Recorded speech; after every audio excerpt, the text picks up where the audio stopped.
Intensitas hujan lebat yang disertai angin kencang yang mengakibatkan sekitar 15 pohon tumbang di kota Mataram. Hujan lebat yang disertai angin kencang mulai terjadi sekitar pukul 13 WITA. Kepala Pelaksana Badan Penanggulangan Bencana Daerah BPBD Kota Mataram, Mahfudin Nur menyebutkan sekitar 15 pohon tumbang di sepanjang Jalan Sriwijaya.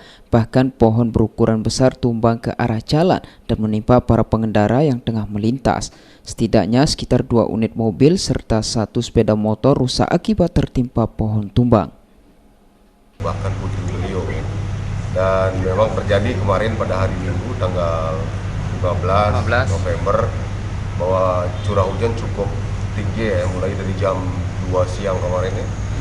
Sehingga akibat curah hujan tinggi itu disertai dengan angin kencang bahkan petir juga kemarin, tercatat sampai 15 pohon tumbang.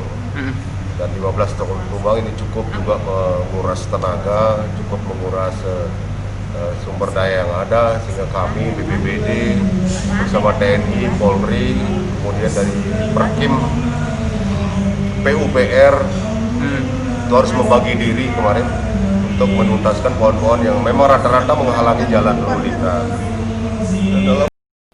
Selain itu, dirinya menghimbau agar masyarakat lebih waspada jika hendak bepergian, terlebih dengan situasi cuaca ekstrim saat ini.